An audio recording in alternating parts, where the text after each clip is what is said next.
When you are ready. Hey guys, my name is Rayneri. This is my 6-minute thermo talk, and I did it on pipe stress analysis. And there's a little bit of finite element analysis thrown in there. This is what I did. I work for Hardrow. We got these nice fancy little slides. That was my internship over the summer, and this is mainly what I did. I did a little bit of equipment packages as well, but this is my, here we go, okay. So an introduction to the topic. There's a lot of, pipe stress is kind of a up and coming thing. It's been around for maybe, I'd say 15 to 20 years, but now it's really becoming a big thing that companies want. It's a very unique tool that you can take it's mainly used in industry, but it's used to analyze these gigantic pipe systems, given the conditions and all the proper details that you need. And the pipe stress engineer builds this model in the software. They put in all the conditions, and then you run this massive system. I mean, it can be as big as you want it to be. And then it tells you if the system is okay like it's designed, which is 90% of the time is not. So that's when the difficult part comes in. And the engineer has to go and read the load breakdown and find out where's the highest stresses, where is it failing, and I'll go through in this PowerPoint, some of the ways to attack that. But what I used mainly was Caesar. But Autopipe and Triflex are some top brands that people use, but Caesar and Autopipe, I'd say, are majority of what people use. Basically, what I just said, these new technologies are, and what it also does is it gives the contractor kind of a legal document to where, when we got it, we would build these models, and then a professional engineer would stamp them saying that they're good, and he puts his name on the line. And if something were to happen where this system failed, then we would be held, our company would be held for legal repercussions. So that's another thing, that's another reason these companies like it so much.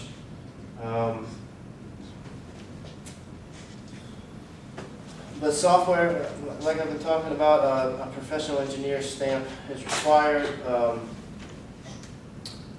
The pipe, a lot of times we get these systems and they say, here's what we have. Here's the equipment that's already there, or here's the equipment that's going to be put in.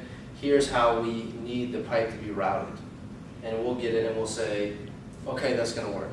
Most of the time it's not, so we'll say, okay, here's what can work. Here's what we fixed in Caesar based on our load analysis and said there's stress here, here, and here. So we added supports, we changed some size of the piping, which is probably the last thing you want to do. If you go from an 8-inch pipe to a 12-inch pipe, it costs a lot more money. But we analyze and break down, and it's kind of we go back and forth with them, see what they can fix, and what they can't, and we work around that. But undersized pipe routing, and lack of structural supports are some of the biggest causes. So common failure points for an overstressed pipe system usually occur flange connections and nozzle attachments. I mean, if you're not familiar with flanges, I'm sure most of you are. If you have a piece of pipe, to attach two pieces of pipe, they weld a flange on each side, and then they're bolted together. They put a gasket in between. The flanges are usually the first to go if under a high stress scenario, if the pipe is undersized or the pipe routing is not routed the correct way to absorb enough thermal growth. It'll blow the flanges, it'll blow the gaskets. And then second, from what I've seen, now this is from what I've seen, I'm no pipe stress expert, but I've had a fair amount of work with it. Are the nozzle attachments on a vessel. You'll see, a big pressure vessel, and they'll have, nozzles on all the sides that pipe will connect to. That's kind of another problem area. That's some of the first things we look at. We look at the flange connections. We look at is the pipe being supported, because it can fail under the main way it fails is under thermal growth, but About a minute. about minute left. Oh, God. Okay, I'll speed it up. Let's see, pipe sometimes fails as a result of, but sometimes if everything kind of holds true like it should, sometimes it's all rated, everything's good, but there'll be a material flaw in the pipe and it can split along the longitudinal seam. So if you have a piece of pipe, this is the radial direction, and kind of in the direction of the flow is the longitudinal direction. It'll split like that. If you ever seen a Coke can split, it's usually where it splits. But thermal growth is the largest cause of the pipe system. Like I said, if you have two fixed pieces of equipment and a piece of pipe, straight piece of pipe, and it's fixed, it can't go anywhere, and then it heats up and it tries to grow, well, the equipment's not going to move. Either the nozzle will blow or the flanges will give. Can I keep going? Yeah, keep going. A second pipe, hydrostatic, sustain, and wind loading are also analyzed in Caesar. So basically, you have a pipe, and it weighs X amount. Now you fill that pipe with the fluid that you're pumping through. Well, the fluid weighs a lot too. So it'll cause sag, and it'll cause extra pressure buildup in the pipe. If there's a hurricane, it's rated. There's options in Caesar to check for a wind rating, and sustain weight is the weight of the pipe. Here's some pictures of, right here, this is the flange weld to the pipe. And here, the pressure caused the bolt holes to actually crack, which is pretty good. This is on a pressure vessel. This is a nozzle. This is the nozzle well, as you can see. Let's see, finite element analysis. Basically, when the nozzles fail, we run it in finite element. Here's a picture of that. This would kind of be like the flat side of the vessel, and this is the nozzle. So it kind of gives you a little picture as well as all your input stuff up top. I'll show you guys some things. This is a pipe loop. So basically a piece of pipe, it grows longitudinally. If you put a loop in it, it can absorb, it'll flex at these bends right here. This is an expansion joint. Basically, it's a flexible flange. This is a line stop, basically just a kind of an I-beam that's welded to a pipe.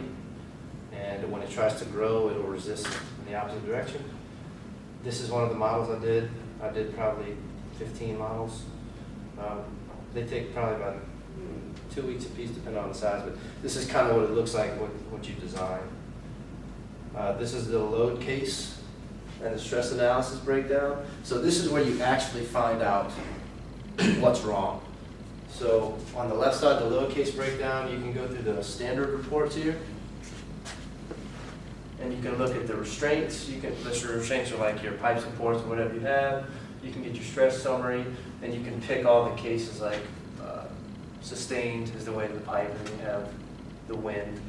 So I don't have enough time to explain all that, but that's basically, like, these are the numbers that you actually look at. You look for certain things in the numbers, and they tell you what you need to know. These are my references. Any questions? Did you work with them? With those? Yes, I did an internship. Okay, so how long? I've been working there since May. Okay, so you still continuing? Yeah, I do part-time. Okay. I ask a question. Did all the analysis that you did have to do with water, or did you have any other fluids? A lot of it, honestly, was, so they hydro test every system. They hydro test the pipe, and they'll hydro test the whole system once it's set up, the plant will. But no, we did a lot of polyvinyl chloride, PVC, and we did VCM. VCM is it's parts of VCM, different liquids come together and the gas and stuff. But it was all to make PVC and VCM. VCM is vinyl chloride monomer, and that's what they use to make PVC.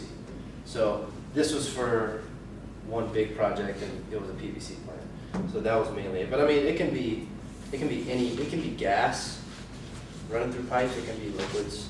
So anything else?